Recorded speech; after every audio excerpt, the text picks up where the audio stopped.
Assalamualaikum warahmatullahi wabarakatuh. Nama saya Faranggia Putri dari Teknik Informatika UIN Syarif Hidayatullah, Jakarta.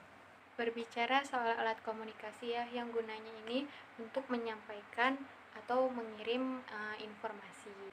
Dari zaman ke zaman sudah pasti selalu ada hasil penciptaan alat teknologi ini, mulai dari tradisional maupun yang modern. Nah, alat komunikasi ini sebenarnya sudah ada dari zaman dahulu ya. Namun memang bentuk dan cara penggunaannya ini berbeda dari alat komunikasi di masa sekarang. Nah, apa aja sih alat komunikasi pada zaman dahulu? Pada zaman dahulu itu ada alat komunikasi daun lontar. Nah, dulu tuh ya orang-orang berkomunikasi dengan menggunakan bahasa tulisan yang tertuang dalam sebuah surat. Tetapi menuliskan ini bukan di sebuah kertas, melainkan di daun lontar.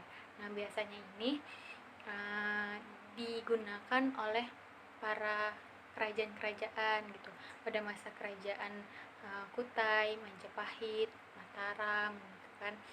Nah, terus yang kedua ini ada lonceng atau kentongan. Nah, ini tuh fungsinya untuk menyampaikan pesan atau informasi kepada banyak orang gitu kan.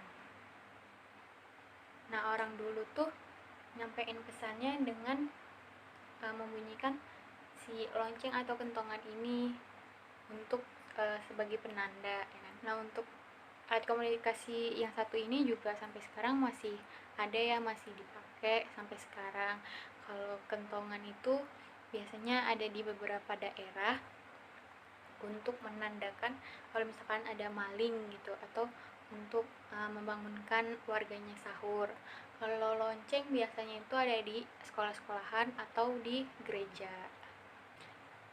Lalu yang ketiga ada merpati pos. Nah, ini tuh merpati tuh dulu digunakan sebagai alat komunikasi untuk menyampaikan pesan-pesan yang jaraknya itu cukup jauh. Nah, alat komunikasi ini tuh sangat berfungsi pada masa perang biasanya, karena untuk menyampaikan pesan kepada militer yang sifatnya sangat rahasia. Nah, yang paling uniknya tuh karena kemampuannya si merpati ini yang bisa menemukan jalan pulang setelah perjalanan jauh. Lalu yang terakhir ada namanya telegraf. Nah, ini udah mulai masuk ke alat komunikasi yang elektronik ya. Alat ini digunakan untuk mengirim dan menerima sinyal yang disesuaikan dengan kode, dalam bentuknya itu pulsa listrik. Nah, kalau untuk alat komunikasi zaman sekarang apa aja sih? Wah, banyak banget ya. Ada telepon, ada ponsel, ada media sosial, ada email ya kan, yang merupakan alat komunikasi yang digunakan saat ini untuk menyampaikan atau menyebarkan informasi. Nah, ya alat komunikasi ini emang udah canggih ya, dan bisa dengan cepat gitu menyampaikan pesan kepada siapa aja gitu. Kalau kita bahas mengenai perkembangannya ya, sudah pasti berkembang dengan sangat canggih dan pesat gitu. Dapat dibuktikan dengan banyaknya inovasi di masa sekarang gitu, dari yang sederhana maupun yang menghebohkan dunia. Nah, dari yang dulu HP itu cuma bisa buat teleponan dan SMS, sekedar untuk menanyakan kabar, sekarang tuh malah bisa jadi komputer mini yang canggih, bisa jadi TV juga ya kan, dengan adanya si smartphone. Saat ini teknologi menjadi peran utama bagi masyarakat untuk membangun bangsa.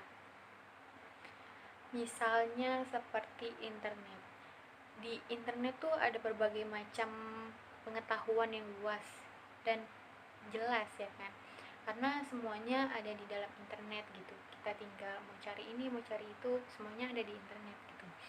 Tapi untuk sekarang ini di Indonesia masih belum tahu nih apa sih sebenarnya kegunaan dan penggunaan si internet ini.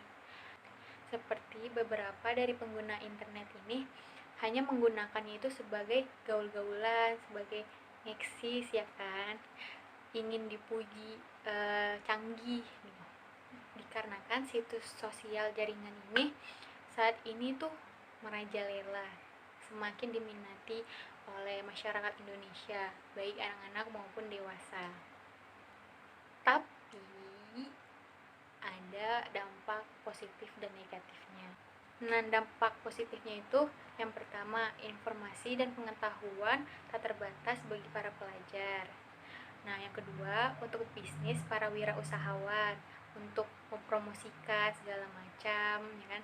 Terus yang ketiga ini untuk hiburan bagi para kita nih, mau pelajar, mau mahasiswa, mau pekerja, mau yang lagi santai-santai di rumah gitu.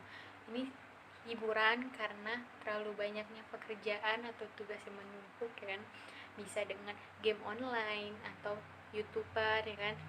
Nah, terus yang keempat, bisa sebagai sarana komunikasi yang efisien, yaitu karena dengan adanya teknologi sekarang ya, mau ngirim pesan aja udah langsung sampai ya kan.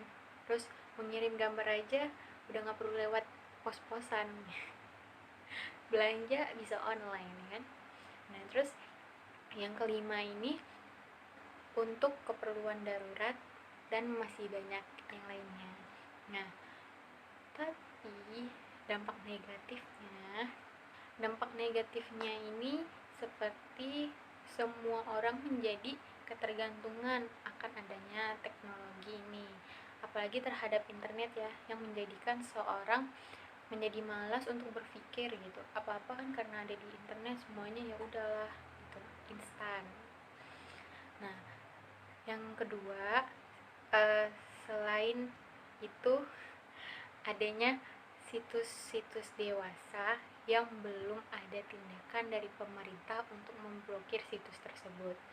Walaupun sudah ada beberapa mungkin yang diblokir oleh Kominfo ya, tapi masih banyak situs yang beredar gitu. Belum lagi dampak lainnya, yaitu cybercrime. Tahu kan cybercrime itu apa? Cybercrime ini kejahatan yang terjadi di dunia maya. Akan tetapi itu semua sih sesuai pemakaian kalian ya, masing-masing itu seperti apa, mau digunakan untuk positif ataupun negatifnya. Antum a'malu bi umuri dunyakum, kalian lebih tahu dengan urusan dunia. Nah, dengan kemajuan teknologi yang semakin marak gitu kan, yang semakin mendunia, kita sebagai umat muslim ini harus pintar-pintar memilah-memilih mana informasi yang bersifat islami ini benar atau enggak. Nah, kita akan di sini saya akan membahas tentang karakteristik informasi islami. Nah, yang pertama itu ada yang namanya al-qasas atau al-naba, al-haq. Nah, ini itu berupa informasi yang disampaikan ini harus menggambarkan kisah, berita, ataupun informasi yang benar, terutama yang berhubungan dengan isi informasi yang disampaikan. Lalu ada informasi yang tidak menyembunyikan kebenaran. Jadi kita harus tahu gitu, masyarakat harus tahu biar tidak mencampur adukan mana berita yang benar, mana berita yang tidak benar atau salah, yang batil. Lalu ada informasi yang mampu menyatakan sebuah kebenaran itu memang benar dan suatu kebatilan itu memang batil. Terdapat dalam surat Al-Anfal ayat 8 yang bunyinya, agar Allah menetapkan hak dan membatalkan yang batil, walaupun orang-orang yang berdosa itu tidak menyukainya. Lalu seharusnya informasi itu yang disampaikan itu berpihak adil ya, tidak memihak salah satu pihak gitu, jadi harus adil. Nah, yang bunyinya, kalau dia telah surut, damaikanlah antara keduanya menurut keadilan, dan hendaklah kamu berlaku adil. Sesungguhnya Allah mencintai orang-orang yang berlaku adil. Lalu yang kedua ini ada amar ma'ruf nahi munkar. Nah, informasi ini harus saling mengingatkan untuk berbuat kebaikan dan saling mencegah berbuat kemungkaran dan dosa. Nah, dalam hal ini seharusnya informasi ini diarahkan pada berkembangnya nilai-nilai kebaikan dan berkurangnya nilai-nilai keburukan pada kehidupan kita sebagai penerima informasi. Nah, baik dalam kehidupan dunia ataupun yang berkaitan dengan akhirat, yaitu terdapat dalam surat Al-Imran ayat 110. Yang ketiga ini ada hikmah. Nah, hikmah ini informasi yang disampaikan mengandung perkataan yang tegas dan benar yang dapat membedakan antara yang hak dengan yang batil. Nah, ini terdapat dalam surat Al-Baqarah ayat 269 yang bunyinya, Allah menganugerahkan al-hikmah kepada siapa saja yang dikehendakinya. Dan barang siapa yang dianugerahi hikmah, ia benar-benar telah dianugerahi karunia yang banyak. Dan hanya orang-orang yang berakalah yang dapat mengambil pelajaran dari firman Allah. Lalu ada tabayun. Nah, tabayun itu adalah informasi yang disampaikan telah melalui upaya yang diklarifikasi. Seperti yang terdapat dalam surat Al-Hujurat ayat 6 yang bunyinya, hai orang-orang yang beriman, jika datang kepadamu orang fasik membawa suatu berita, maka periksalah dengan teliti agar kamu tidak menimpakan sesuatu musibah kepada suatu kaum tanpa mengetahui kebenarannya, tanpa mengetahui keadaannya yang menyebabkan kamu menyesal atas perbuatanmu itu. Lalu ada yang namanya moizoh hasanah. Nah, informasi ini yang disampaikan itu mengandung contoh dan teladan yang baik untuk ditiru oleh si penerima informasi. Jadi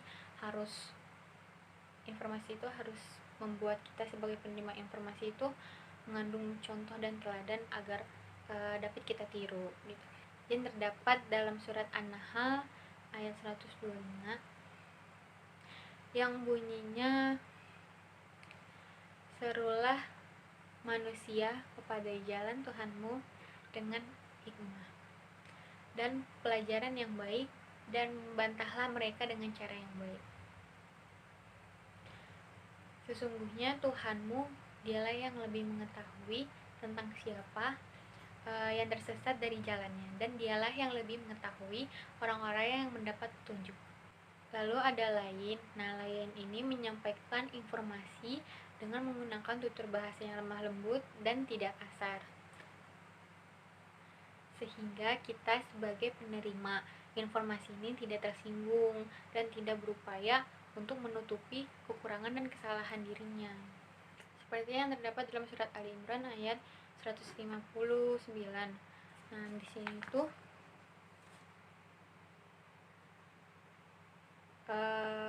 di dalam Al-Quran itu disebutkan,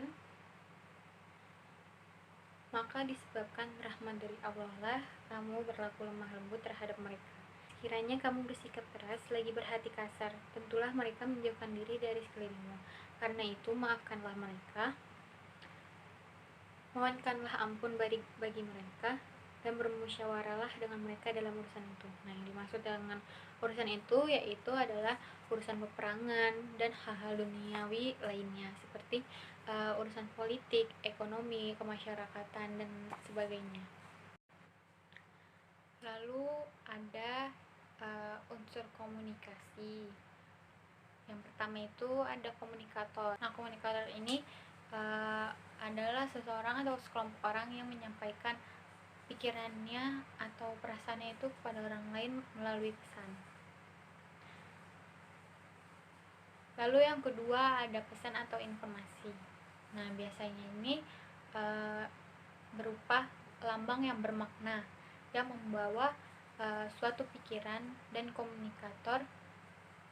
komunikasi berlangsung pada umumnya menggunakan bahasa karena bahasa dianggap mampu untuk mengubah sikap seseorang.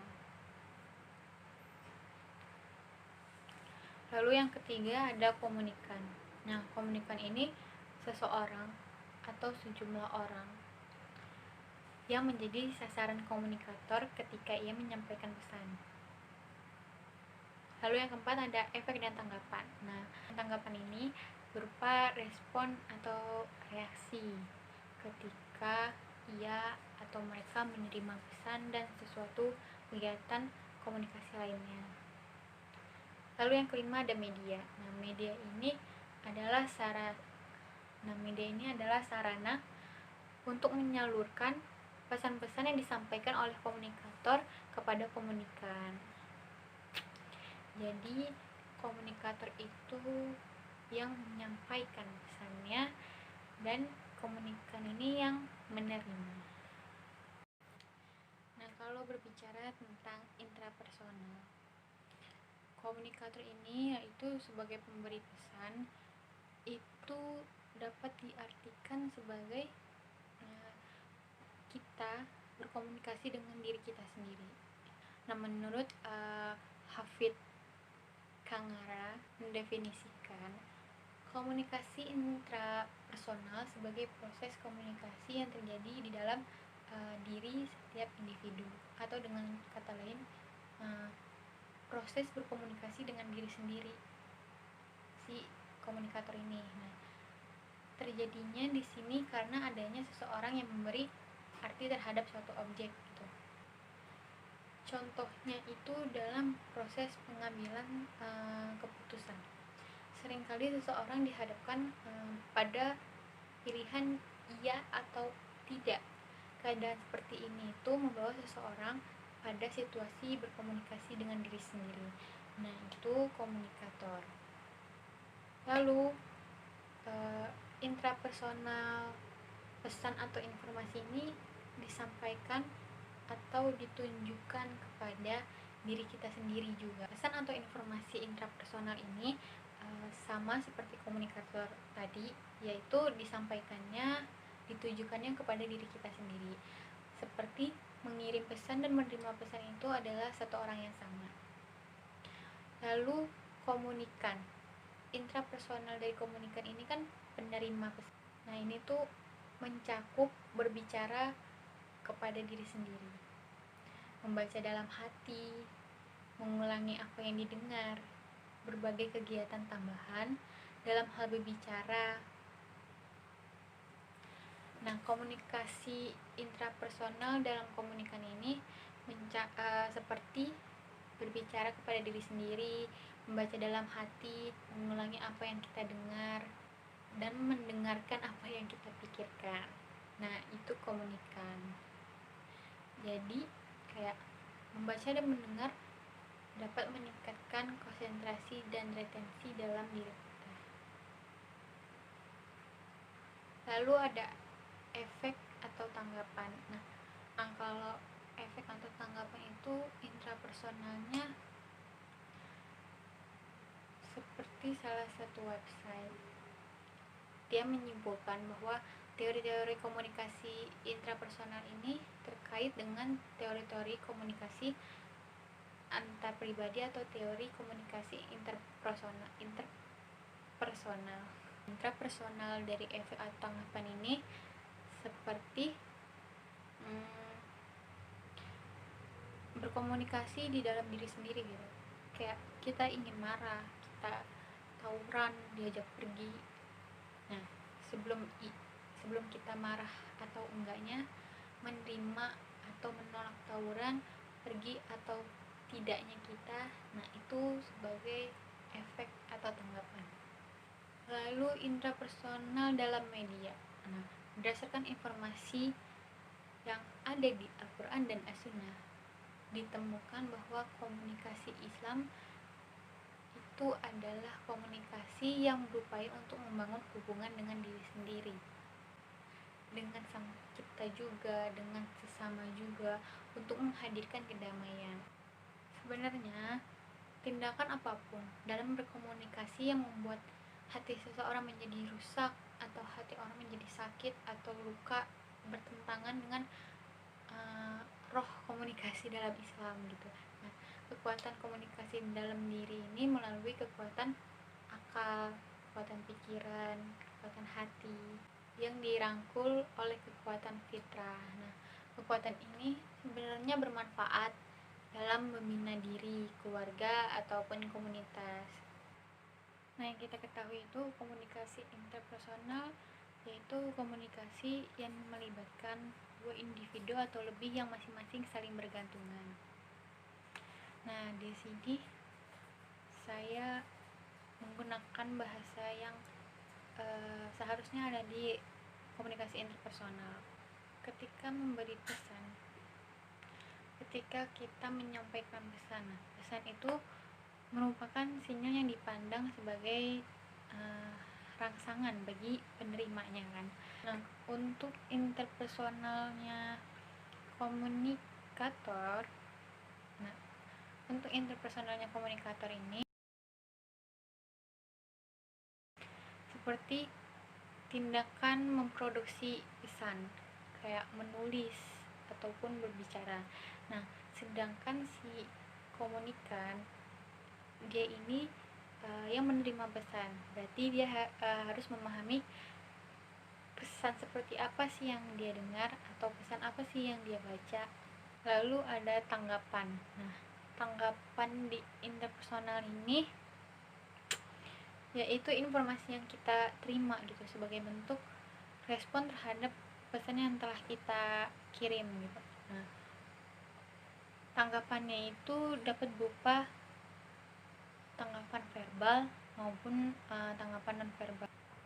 Nah, untuk media sendiri interpersonalnya itu seperti media yang digunakan ini untuk menyampaikan pesan yang menghubungkan kita sebagai sumber dan penerima gitu. Nah, seperti dalam komunikasi tatap muka, kita mengirim dan menerima pesan melalui 5 panca indera yang kita miliki. Nah, itu sebagai medianya.